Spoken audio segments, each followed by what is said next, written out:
This show's gonna be a. Oh yeah, like I It said, is I'm what it just is. the Leafs, man. It's every year I No, get I sucked know. in. I don't know why. I usually don't get sucked in, but I definitely Every do. year. I do it every single year with them. But you know what? Maybe this will be the year for us. Maybe this will be the week for us. Maybe the Zurich Classic is the catalyst to absolutely big time winnings. That's what we're here to find out at Stokastic PGA DFS live before lock. Little team event. It's going to get a little dangerous. We're going to have some fun. Normally, years ago, back in the day, I don't think we had DFS for this, but they have figured out how to combine the teams. So we've got prizes, we've got overlay potentially, and we're going to get through everything and more tonight. I am Ben Rasa. Geoff Ulrich joins me. We were commiserating about the oil.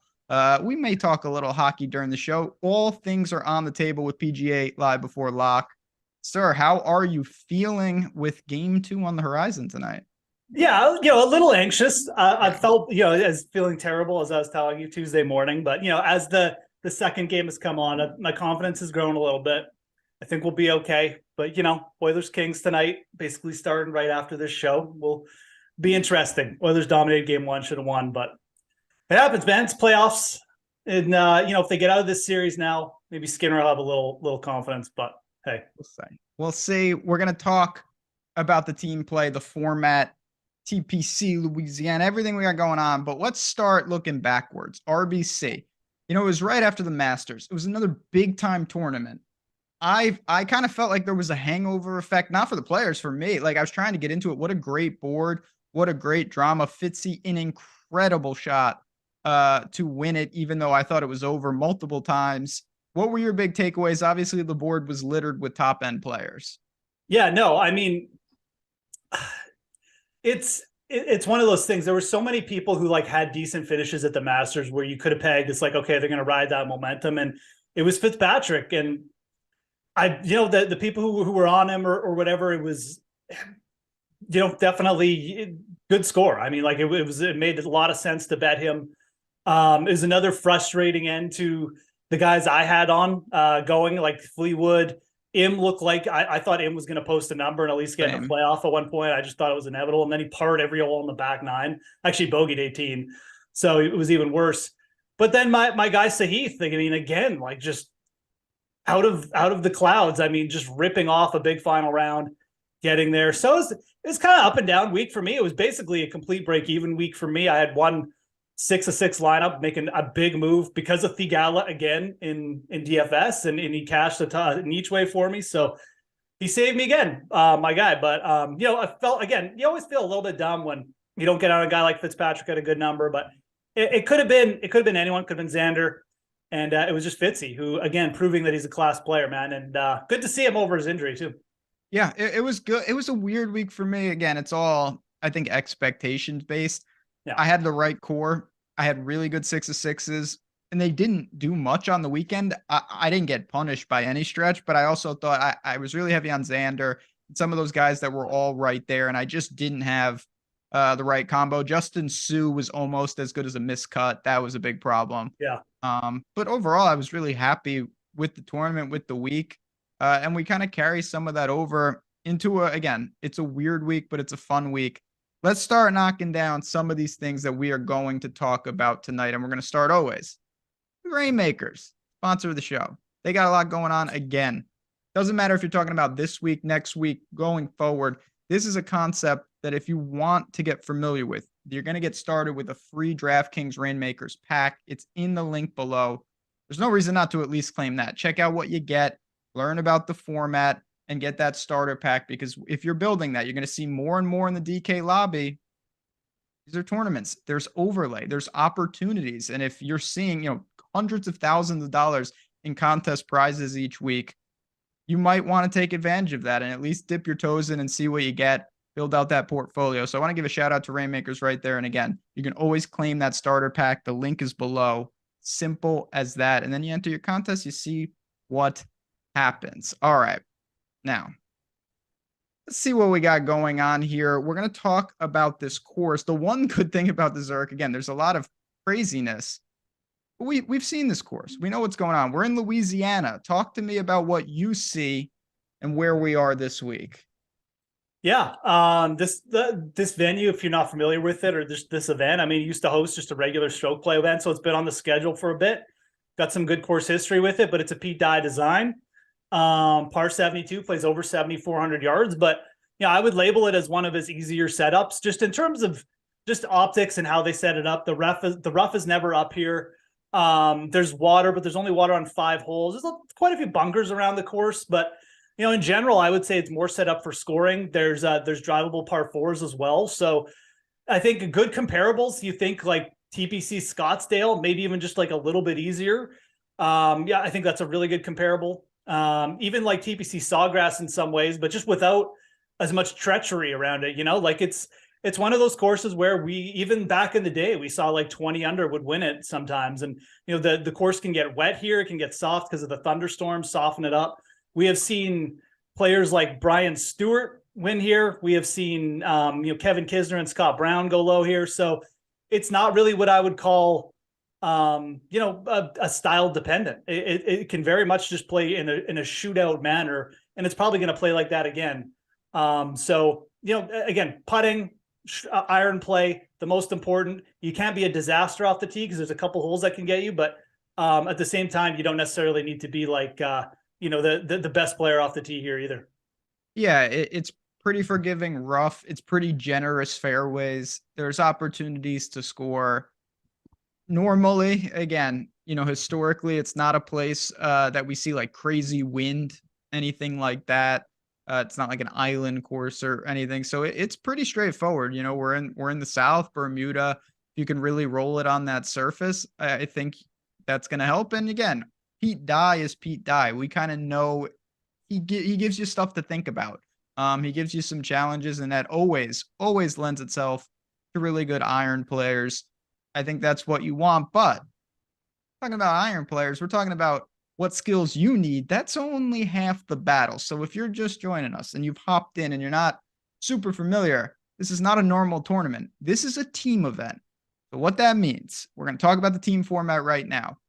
You are paired up with, so I assume, let's step back before I even get into that. Let me ask you this. How does that work? I assume there are plenty of people who have no partner and they're just paired up, right? Oh, you mean like how do the teams form?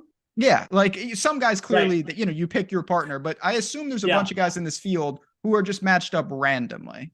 Yeah, I at one point in my life I knew how this went, and I think most people, they go out and they find their partners, but there is definitely a pool of players where you just enter the tournament and you basically just get who you get put with them. Like it's like a matching program. Yes. It's like, it's like, if you don't have a prom date, you just go in a group of players and they kind of match up. But there are teams like that out there. Most of these guys, I'm pretty sure, like linked up through themselves, but there's definitely, like singles who entered, didn't have a team, and they're like, yeah, I'm eligible, I want to play, but I put me with the next eligible player, and that's happened before. So yeah, it's hilarious because like you look at a lot of the pairings and you're like, oh, that makes Donnie sense. Baseball says some of these teams definitely didn't reach out to each other. Yeah, exactly. That's and true. then you're just like, there's no way these two players know each other. Like there's just absolutely no way.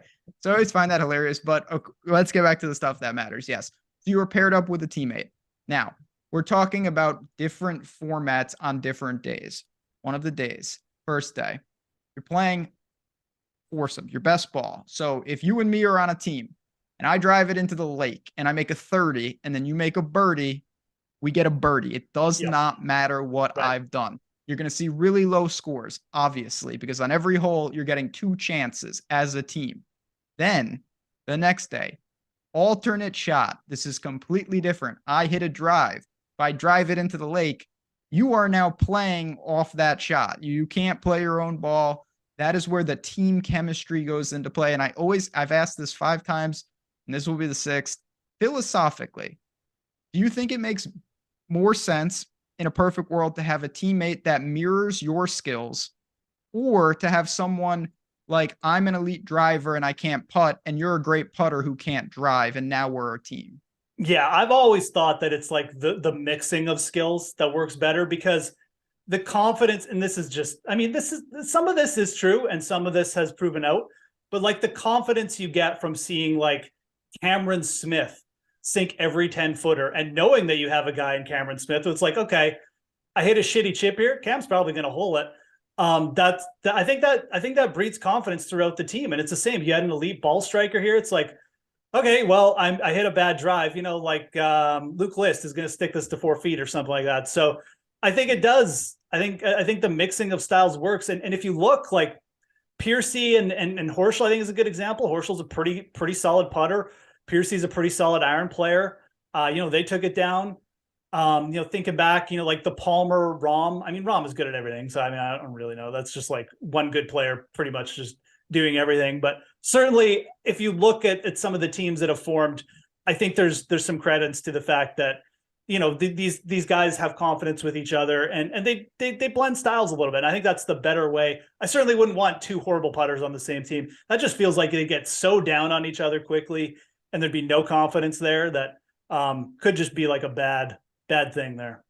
Yeah, I tend to agree. I do think the one part that's a little tricky to me is when you have a super bomber with a guy that does not drive it far off the tee, just because in alternate shot, you're going to be hitting your irons potentially from spots that you're simply not used to hitting. Like you don't have these longer irons in, but you would in that situation. I don't think that's a huge problem, but that's the one caveat. I definitely agree. You don't want 2 bad putters. Being able to lean on your partner there or just mask some of your weakest club is really key in this type of format because you got to go low. You got to go low. To me, I always want a team with at least one good putter. I think about the short games and the putters more here than anything when I'm thinking about the teams and how they might blend up. Yep. And just to clarify for people, our friend of the show, Justin Wilson said, just to clarify, whatever Cantlay's points are Xander's points. Yes, they're playing together. You can't play both, but it doesn't matter which one of them you play. That's how it's going to work. You cannot play the same guys in a partnership. You can take one of them and they will score identically. So it doesn't matter who you play. Anything else on just philosophical nature of what we're dealing with? Because again, this is just a funky week with the way it's formed. I mean, again, just from a DFS perspective, I would say, this is more for showdown and betting, but on the best ball days, I would say that's probably the higher variable day. We see a lot of crappy teams go really low. It's just so easy, to go out and you can be aggressive and everyone can be aggressive. And if a couple of guys get hot with their putter, I mean, like it doesn't really matter. I mean, these guys are all pros. Like it's just a big confidence boost. So I would say the alternate shot is probably the days to be be a little bit more conservative with builds, I guess, and avoid the real bottom of the board, the bottom barrel guys. Whereas in the best ball, I think he can kind of get as wild as he wants. So yeah. Oh, certainly you're going to see crazy scoring there. And it actually brings up a point, again, another friend of the show, Stewie was just saying, do you think Euros have advantages? I think they probably have advantages in alternate shot more than best ball. Yes. Just because of the way they kind of play on a macro level. So yeah, I would agree with that. And look, just from a nationality standpoint too, who have we seen? We've seen Usti and Schwartzel do really well here. We saw the Aussies win, we've seen foreign teams do pretty well here. Like it's been a little bit up and down, but we've definitely seen some really good performances from teams like that. So EVR and MJ Defoe, baby. We'll get there. Don't worry. I got it covered. All right. Let's get into some fun stuff. And one of the most fun we've been having is PGA lineup generator. You've seen it for a couple weeks now. It is out. It is ready to go. Each and every week, we're having a blast. And what this is, it is tailor-made for people say, okay, I want to build some quick lineups. I don't need to get all the bells and whistles. I want to generate lineups. You click in, you click tournaments, you get your options. These are super quick. You go to contrarian lineups. If you want tournaments, chalk. If you want cash, I'm going contrarian. You pick a guy. For me, someone like Patrick Cantlay today, it's just going to be super, super popular. I just want to kind of show you how this works. And this is how it works. The lineups are generated. You see them right there. You say, boom, I love this lineup. Oh, I hate this one. You can click discard. You can click save. The more lineups you save, that's what they're going to do. They're going to save into your portfolio. You save a couple, and then you'll be taken to a screen where it shows all your exposures. You're able to see the percent owned, the projected fantasy points, and you're also able to sub out whoever you want. So when you start combing through these, you say like, this one guy on this lineup, that's not for me. I'm going to do a simple 1v1. This is as easy as it gets. This is one of the most effective ways to build a handful of lineups. And again, this is available to you. The link is right below. You can check this out. Take advantage. Come on in. A great way to build some lineups. Like I said, the link is right there. Under $10 a week for this. If you were playing any volume in PGA DFS, this is an awesome tool to have. At least try it out. Again, I can't say enough with how cool this is. I've been using it every week and I've been having a blast, if nothing else. So shout out to the lineup generator. Just a cool way to build lineups, to build your portfolio, to see your exposures, to make sure you've got the guys that you want, and you kind of craft that portfolio, because that's what it's all about for tournaments. You can see the biggest thing to me that I love about this is that I'm pointing at my screen, like everyone can see what I'm pointing to. Is that you can see the Stokastic ownership projections, man. Yeah. So you're like, okay, Cantlay's going to be up there at 40.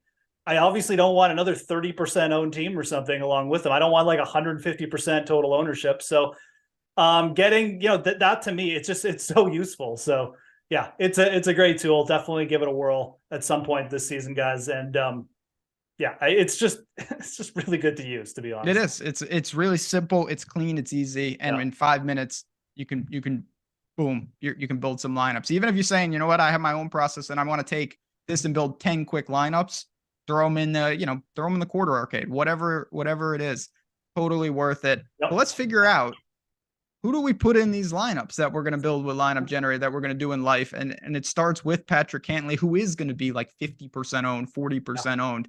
Him and Xander, Homa and Morikawa, Sanjay and Killa Keith. These are the top end names. Some of these guys have legit Ryder Cup experience, stuff that really counts for a format like this. Do you buy into the chalk with Cantlay and Xander, or do you say I want to start elsewhere? So, I mean, it's one of those weeks where if you tell me like you're putting Cantlay and Schauffele in every lineup, perfectly fine. If you want to play the board, I think that's perfectly fine as well. I mean, it's a pretty rare situation where you have a chance to fade a team or a player that's going to be like 40, 45, potentially 50% owned in like a big GPP, not just like a 100-man and like the big 10,000 plus contest. I mean, it just doesn't happen. And I just look at it as an opportunity. I do think that there's enough bigger teams below them this year that you could get there without having Cantlay and Schauffele in the lineup. It doesn't mean that they're not going to have a good week or potentially be top 10, but if you get like a Sanjay and Mitchell pair win, and another team that finishes like alongside Cantlay and Schauffele, I mean, you could potentially take out a lot of the field. So there's that opportunity,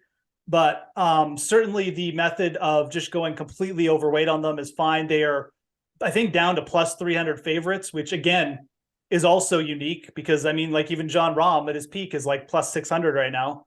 So at 11-11, I mean, they're underpriced compared to that.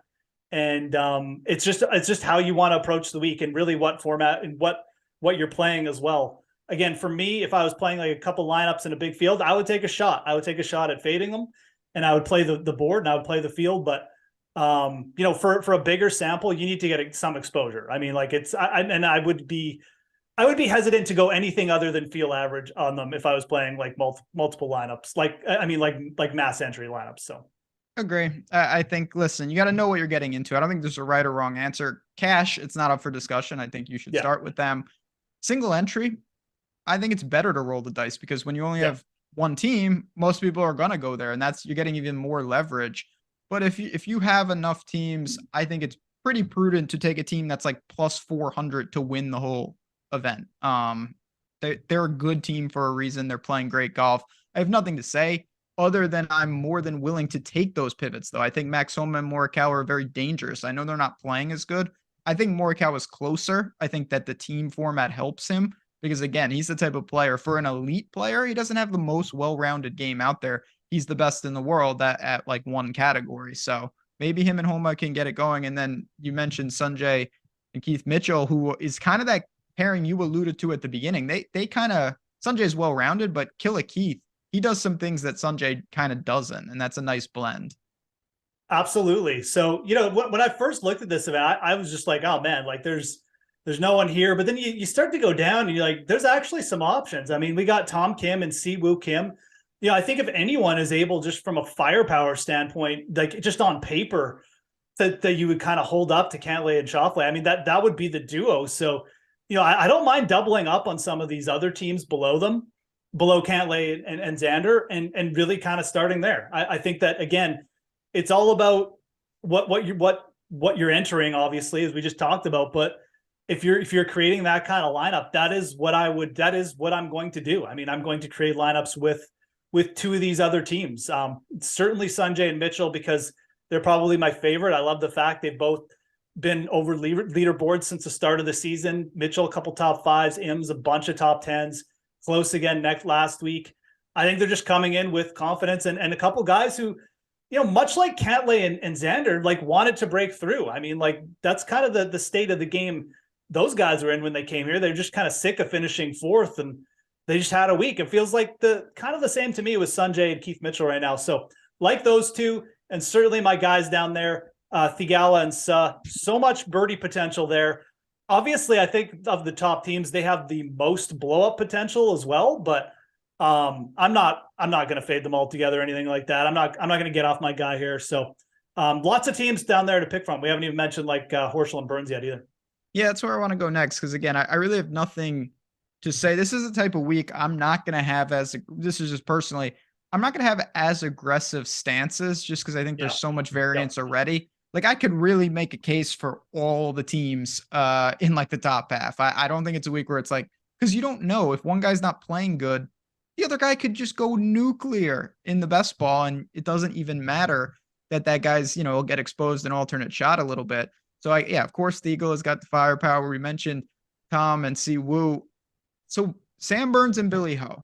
Sam Burns he's an LSU guy. He's an elite Bermuda putter. Obviously, Billy Ho has had success historically here. He's not playing particularly well, but this is still a team that I think all in all is a pretty dangerous squad, just considering how low they can go. And Sam Burns has shown he's a very legitimate player, and he's playing pretty well.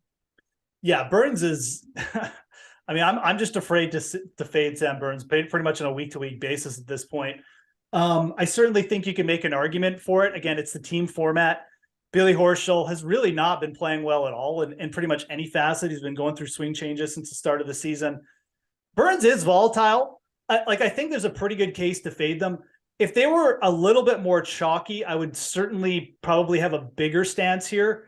My only real thing, though, is just that, they're kind of cruising in with the same ownership as Sungjae and Mitchell in our projections, and I just prefer that team. So all things considered, I may look to them as like a second man in with them, but I would probably just get up to like Siwoo and Tom Kim. I just think there's better potential there, and the ownership gap just isn't that big. So again, it's kind of just preference and who you want to pick on and how you want to construct lineups. But I would probably rank them, probably last in the elite teams.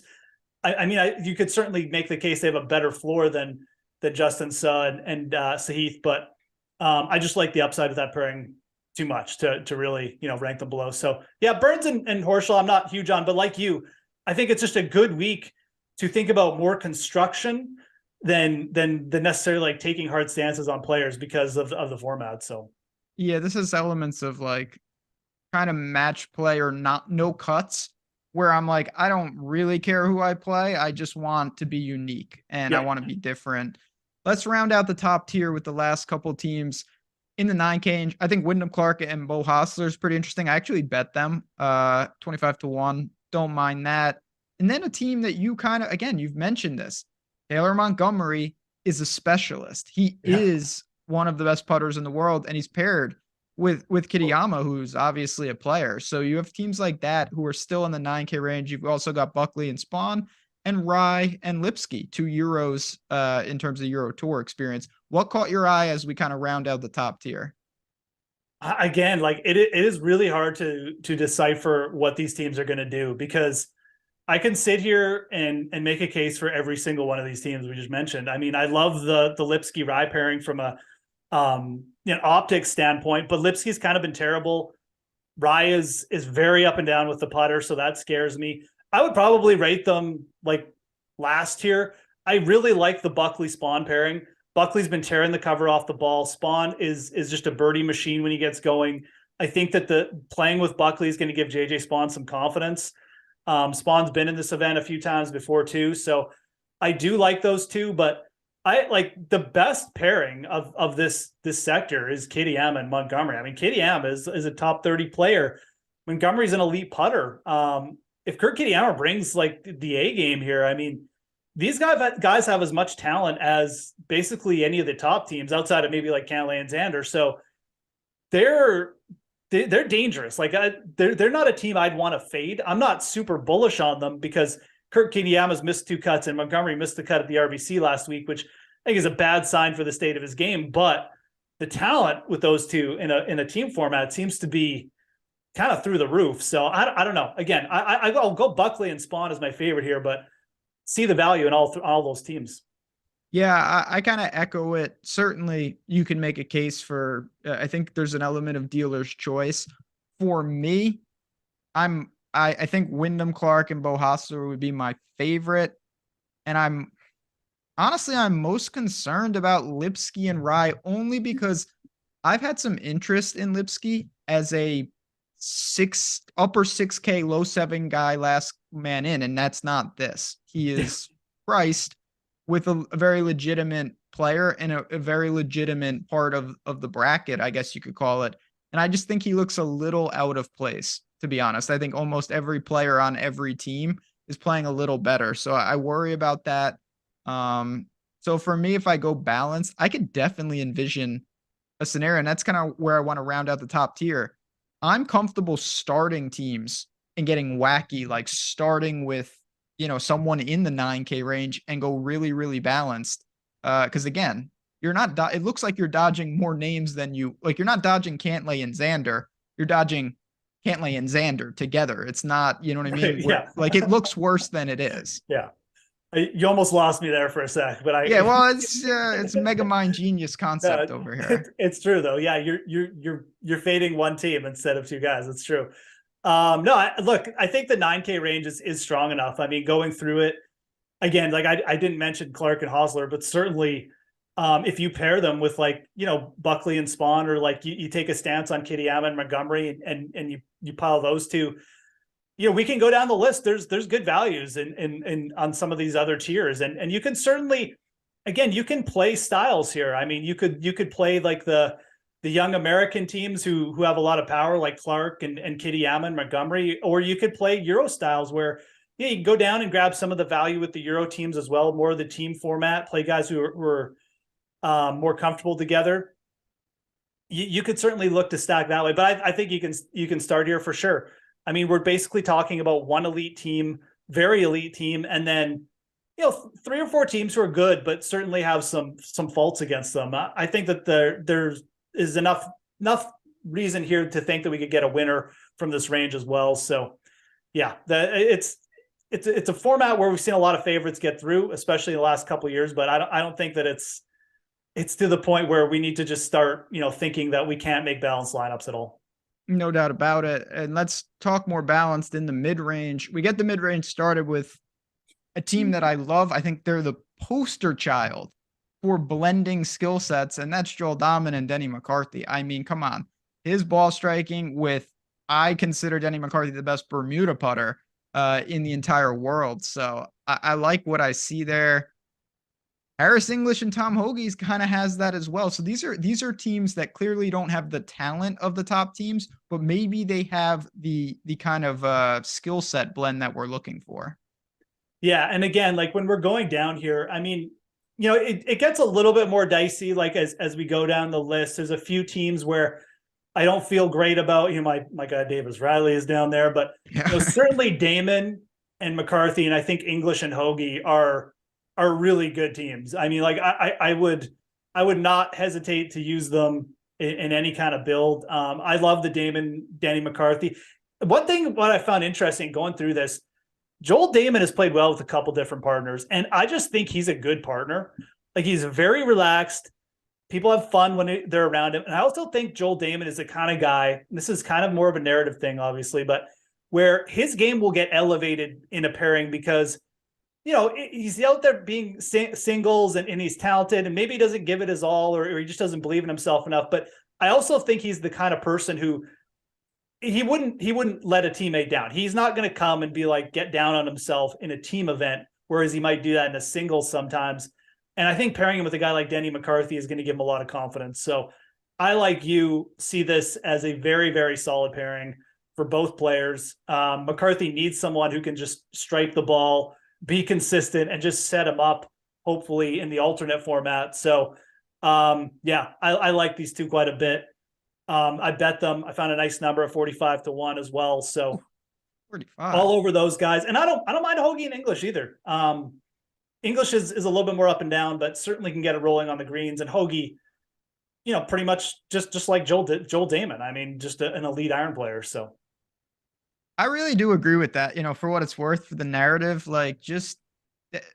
Joel Damon is that type of guy. And you even, not to go way down the wormhole, but you even saw it in the document. Like he was more concerned about the caddy. Like he didn't want to let his caddy down than really caring.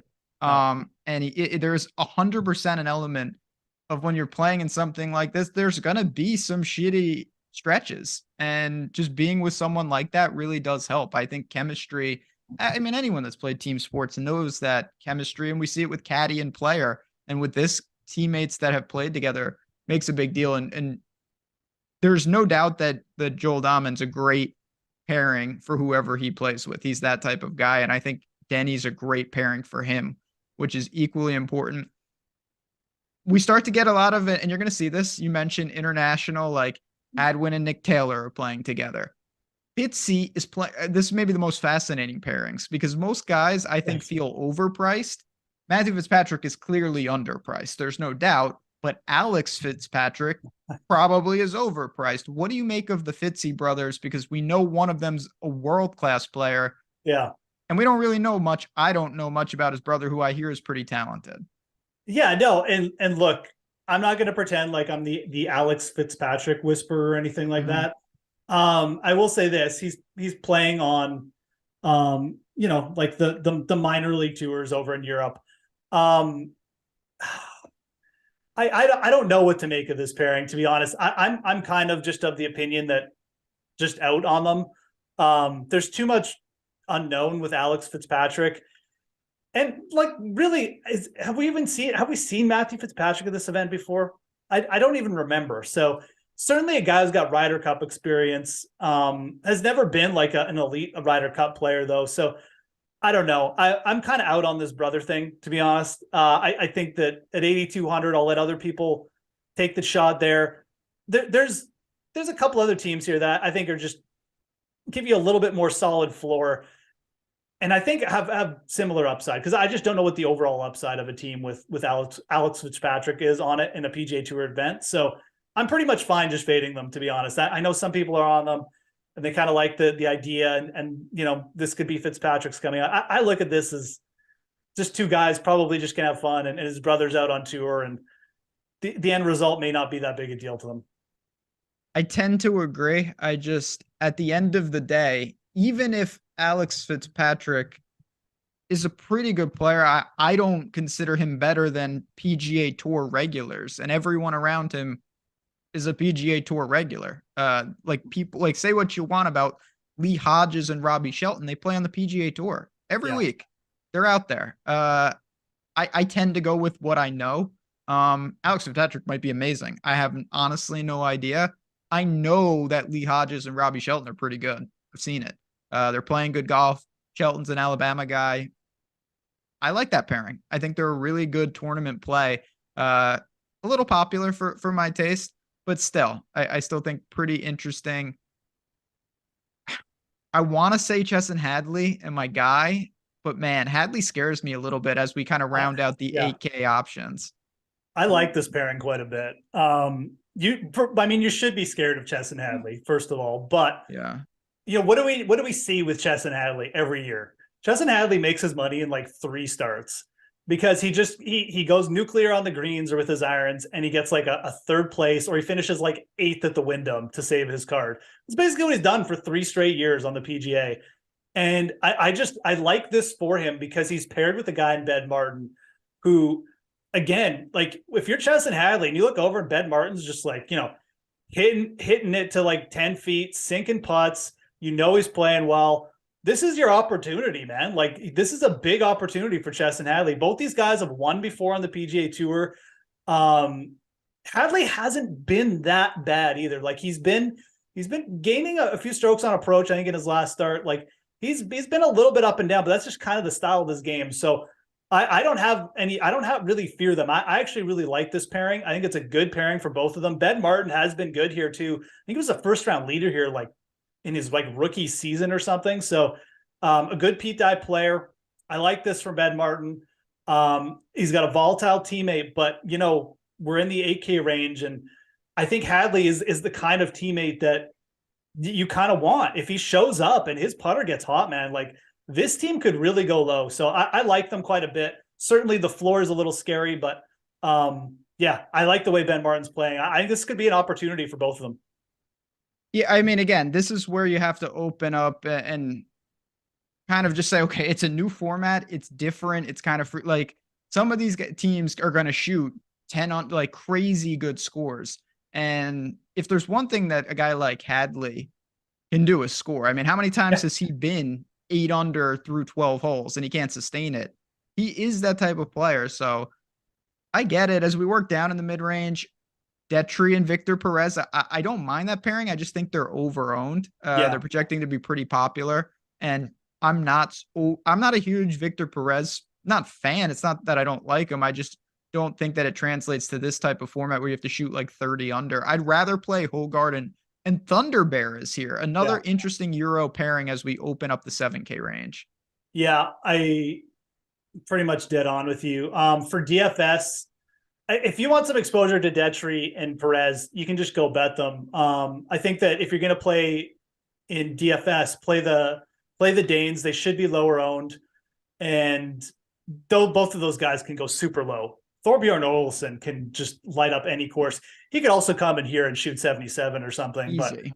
But Hogard, we know, has been playing well. Olsen's been playing well. Like he won already this season. It was earlier. But I like this pairing, man. Yeah, for DFS, absolutely. We've seen the nationality thing work out before. These guys are going to feel comfortable going with each other in alternate shot. If they get out to a good start, it could absolutely happen. So I like both the Euro pairings.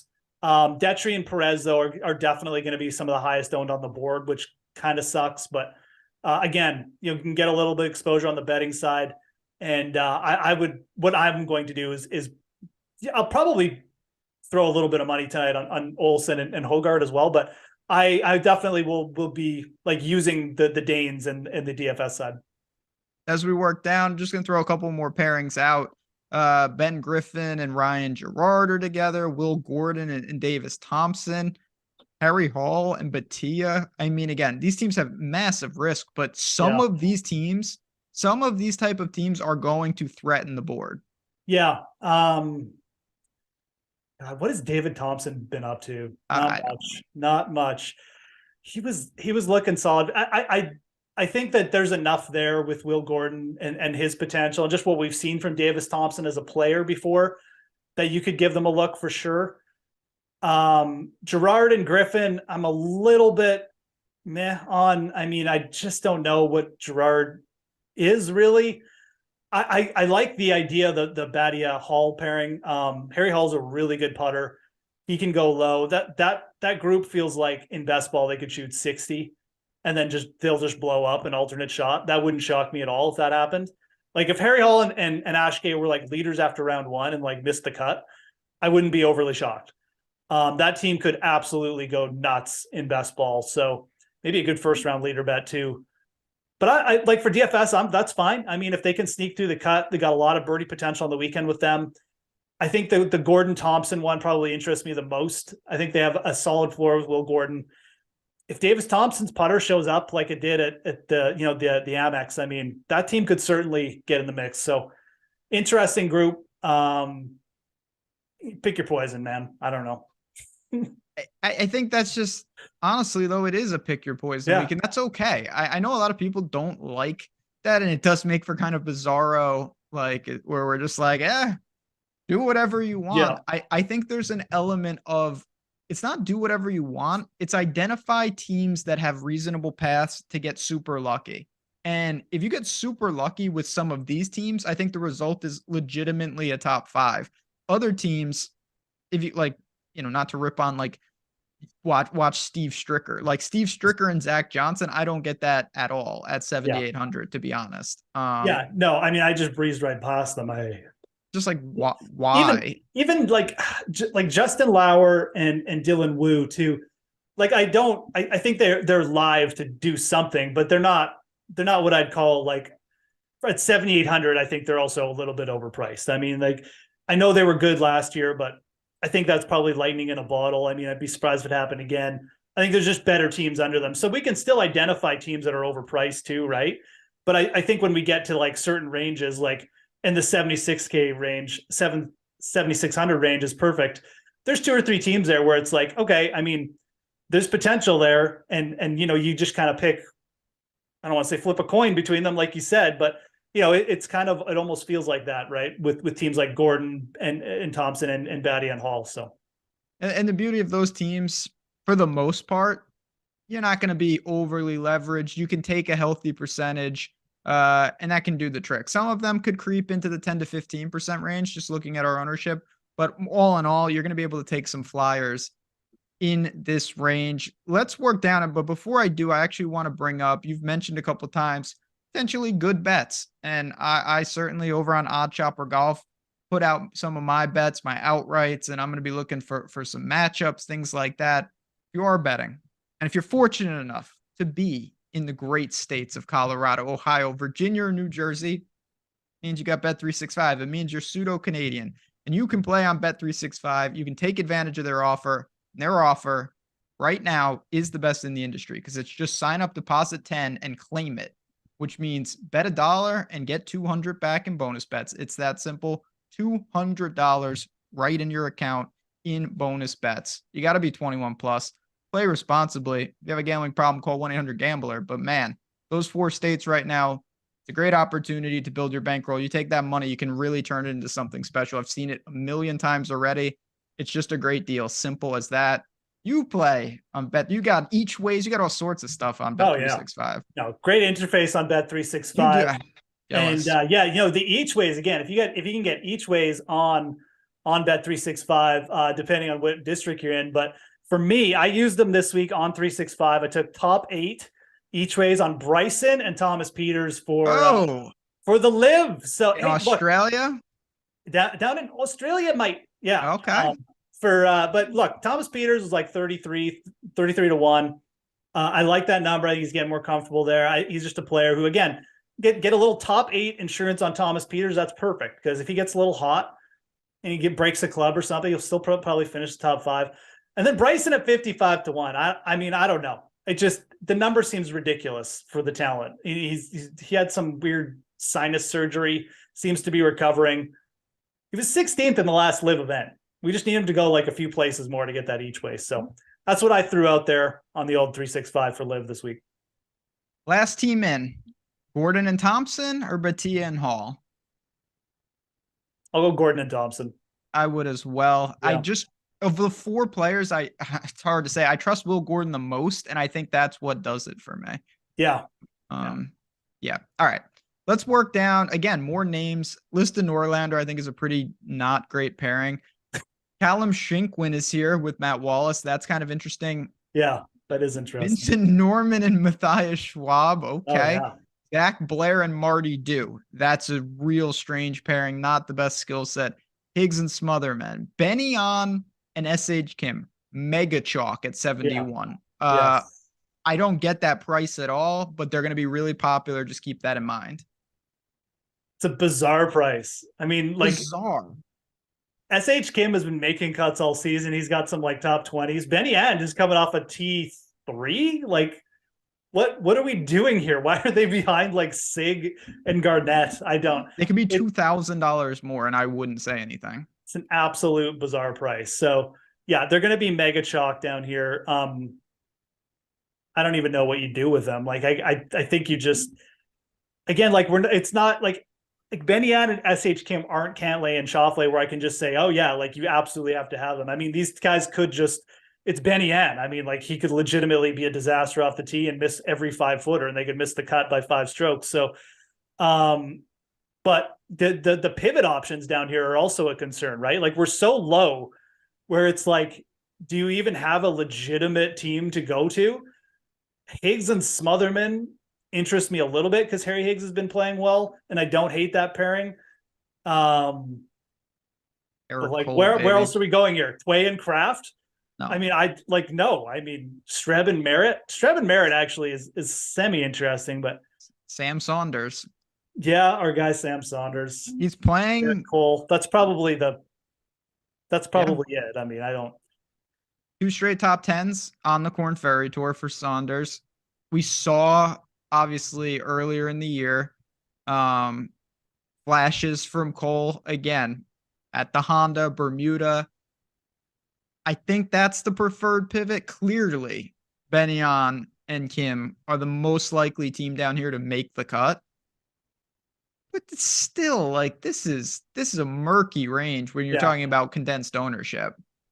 Yeah, to say the least. The nice thing is any team you go to off Benny and SH are going to be pretty low owned, even Saunders and Cole, I think. So I had Sam Saunders, jeez.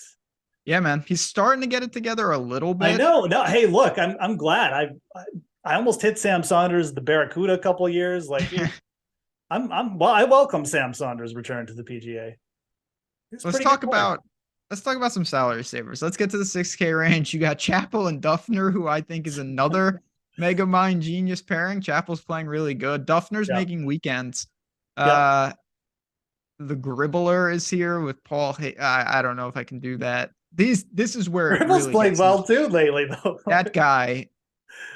Who knows when that'll end, though? Who knows when the Gribbler will leave the tour? Wow, again. He's playing way better than I thought. Yeah, he was like in contention at the Valspar, like legitimately until the end. What's he been doing for the last month? He played at Corral, he just hasn't played. The last 5 years. Yeah, that's also Paul Haley. And Paul Haley's just a complete journeyman. Like, so Paul Haley, that's not. I think you're probably okay to avoid those two. I mean, to be honest. Yeah. All right. How low would you go? And are there names? The old Brendan Matthews, Sean O'Hare pairing. Okay. No, we're not doing that. Yeah. Brendan Matthews is an absolute disaster. Matthews and O'Hare is, I guarantee those two they're probably the last 2 entrants, and like, you guys are playing together. Anyways, yeah. Okay. So a couple pairings. I'm just going to throw out some pairings at this point. Throw out some pairings. Yeah. That Sung Yil No and, whoever he's playing with. I think it's Michael Kim. Michael Kim, yes. I knew he had a better teammate than himself. Yes. Michael Kim's played good golf. Sung Yil No is actually, I'm pretty sure he won this event. This is the event he won, isn't it? If not, he's definitely played well here before. Sung Yil No's a really good putter. Michael Kim's a pretty solid putter too, and he's been hitting it well. I would not be shocked if, again, little South Korean action there got going. You could look at Austin Eckrout there with Scott Harrington. I think that's a lineup where, again, like, not expect them to do too much, but if they could certainly get the weekend for you. It gets pretty dicey after that. Trevor Cohn and Andrew Novak. Novak's played okay this year. I feel like if they could get the weekend as well at 66, so that's a pairing that, again, we're kind of relying on like one guy over the other. But I think the way Novak's playing, I don't know a ton about Trevor Cohn. He's basically a Corn Ferry guy his entire life. But in this format, we don't need him to do too much. I don't, going further down, I don't know what the hell is happening to Dylan Fratelli, by the way. He's got to be hurt, right? All right. So he was 20 over and he had like 10 holes left, and then mercifully he withdrew.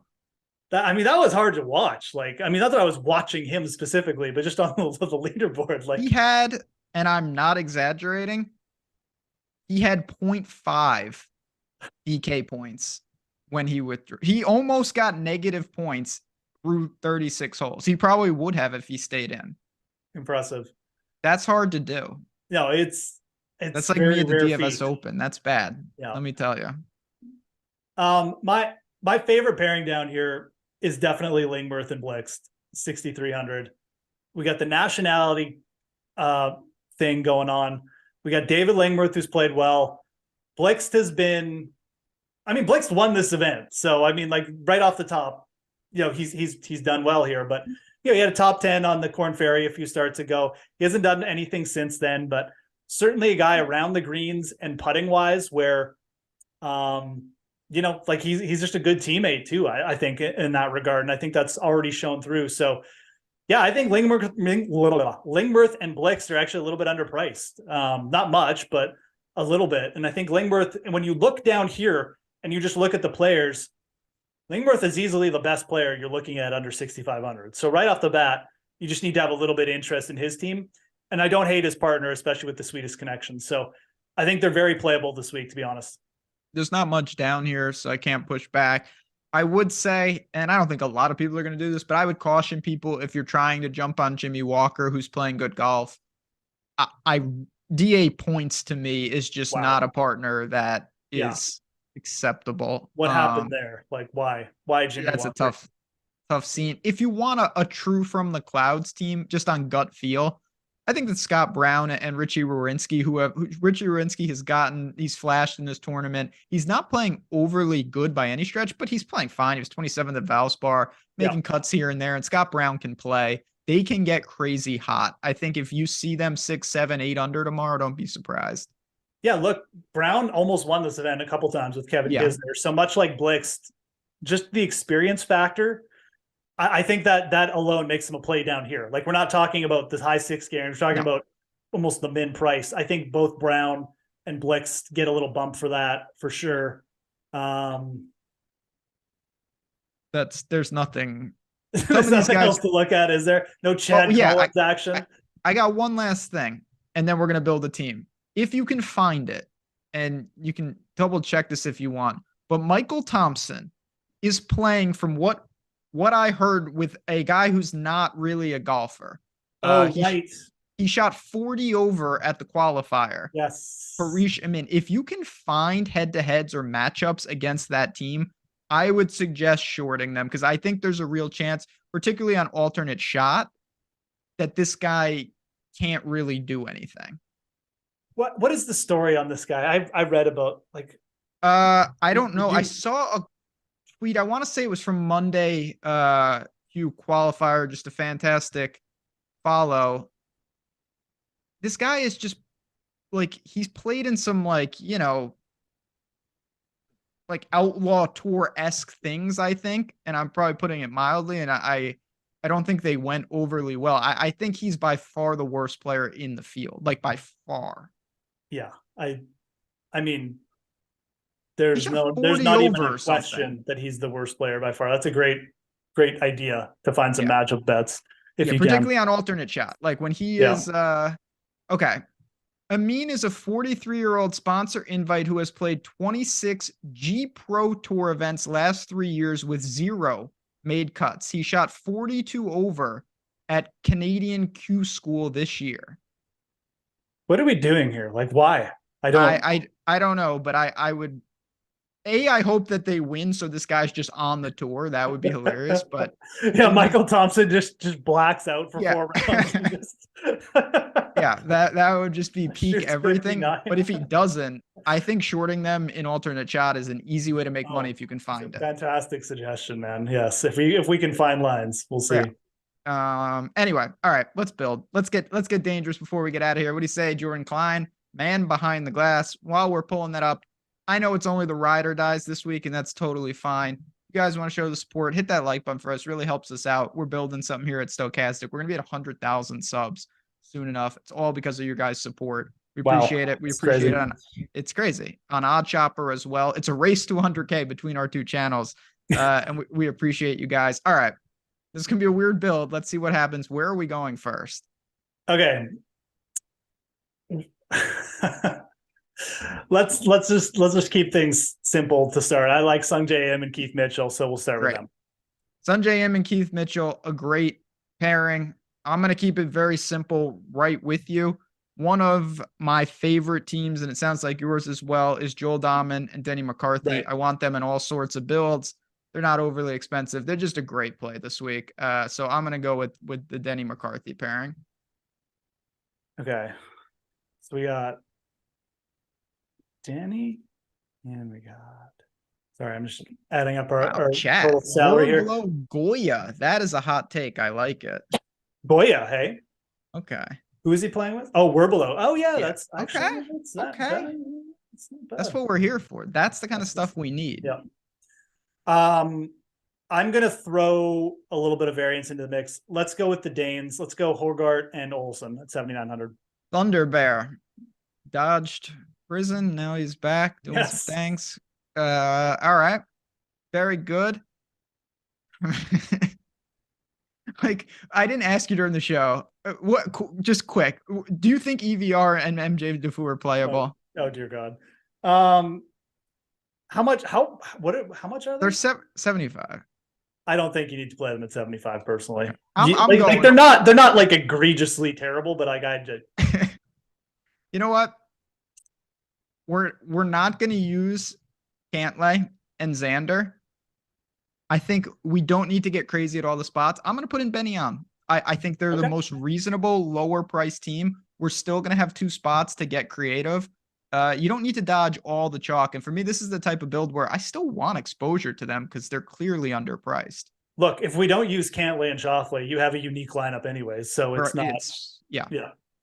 Okay. And this kind of goes nice because it gets one of my favorite plays back on Olesen. Olesen. Yeah. Olesen. Yeah.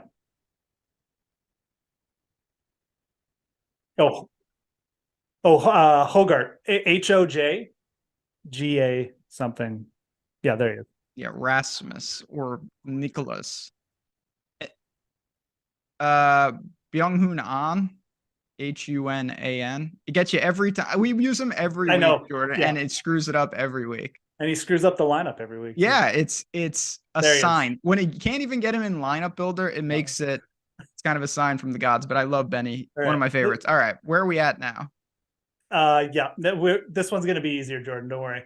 Ben Martin and Chesson Hadley. Oh yeah, this is why, by the way, we can use Benny on because we've gone for it. Ben Martin and Chesson Hadley, and we have. Oh, okay. So this is great. Yeah, because we talked about this range. You can get as wild as Will Gordon and you can throw in EVR and really screw us up. Probably what I would do. I'm going to go with Will Gordon and Davis Thompson. Yeah. I think that's fine. You really have a bunch of teams. We didn't talk about like Tyler Duncan and Lebiota. I have no problem with the pairing like that. Molinax and Stallings are there. Like these are just pairings I'm very neutral on. I don't hate them. I don't love them. Yeah. Look at that. Beautiful. Yeah, Beautiful. Obviously Benyan going to be chalky, but I mean, just looking through, like the Martin pairings isn't going to be that big. Even Sungjae and Mitchell aren't they're like 20%. Yeah, we're fine. More than fine. We've got some leverage. We've rolled the dice. It's a Zurich Classic, friends. Again, check out everything we've got going on. The links are in the description of this video. If you have questions about anything, at the Fantasy Grind, at JazzRazDFS. You can follow us on Twitter. You can see us here at Stokastic. So much coming up. The PGA Championship is going to be here soon enough. I can't believe it, but the golf season rolls on. Again, thanks for hanging out with us. I know it's a low-key show, but we're having some fun here, getting ready for bigger and better in the coming weeks. We're going to bounce it out for me, for Jeff, for the third man of the team, her hardest working man at Stokastic, Jordan Klein, behind the glass. We appreciate all of you guys. Good luck and joy. See you next week.